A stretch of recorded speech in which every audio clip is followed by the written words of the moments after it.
कौन कहता है कि मौत से जीता नहीं जा सकता? प्रेमी तो मौत को भी हरा देता है, काल को भी हरा देता है। श्री महाप्रभु जगन्नाथ भगवान में प्रविष्ट हो गए। कितने ऐसे उदाहरण हैं जहां शरीर किसी भक्त का, प्रेमी का मिला ही नहीं, ठाकुर जी के चरणों में जाकर के अपने आप को समर्पित कर दिया। ये दिव्य प्रेम है।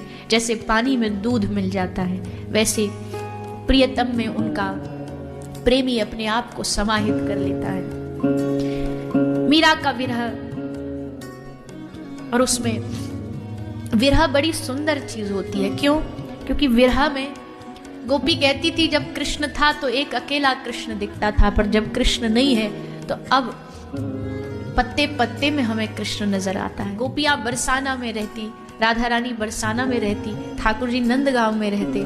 नंदगांव में हवा चलती और कृष्ण के पीताम्बर को छू करके जब वो हवा बरसाने में प्रवेश करती, और उसी हवा को जब वो हवा, वो वायु श्री किशोरी जी को छूती, तो उस हवा को छूने भर से ही कृष्ण की सुगंध से श्री किशोरी जी मूर्छित हो जाती थी, बेहोश हो जाती थी। प्रेम तत्व इतना सूक्ष्म है कि प्रियतम का सुगंधी भी, खुशबू भी पहचान में आ जाती है और लगता है कि प्रियतम आए हैं। ठाकुर जी ने भी जब उद्धव जी को ब्रज भेजा ना, तो अपने गले की माला भेजी। क्यों? उद्धव को कहा, उद्धव सारी दुनिया को तू कहेगा ना कि मैं कृष्ण का मित्र हूँ, शायद मान लेंगे, पर वहां एक किसी कोने में मेरी प्यारी जो अकेली कहीं पड़ी होगी, भान भी नहीं होगा। तू लाख बोलेगा कि मैं ये हूं, मैं वो हूं, वो आंख नहीं खोलेगी। लेकिन जब मेरी गले की पड़ी इस माला की सुगंधी उसकी नासिका में जाएगी, तब उनकी मूर्छा दूर होगी, तब उनको होश आएगा। ऐसी विरह अवस्था श्री ठाकुर जी ने प्रदान करी है किशोरी जी को, ब्रज की गोपियों को। और भैया ये विरह अवस्था ऐसा मत समझिए कि भगवान ने कोई अन्याय किया है ब्रज की गोपियों के साथ, राधा रानी के साथ। ये अन्याय नहीं है।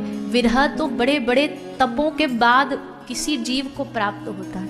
हमारे महापुरुष जितने प्रेमी हुए ना, उन्होंने भगवान से विरह मांगा है, मिलन नहीं मांगा है। भोरी सखी कहती है कि ऐसी कृपा कर दो हे किशोरी जी, वृंदावन के तट पर, यमुना के तट पर पड़े पड़े हम हा राधा, हे श्याम सुंदर कहते कहते बस आपको पुकारते रहे, आपको बुलाते रहे। मिलन नहीं चाहिए, आपसे दूरी चाहिए, विरह चाहिए, और विरह में आपकी याद चाहिए, व्याकुलता चाहिए, तड़प चाहिए, ताकि उस विरह में हम आपको पुकारें, हम आपको बुलाएं।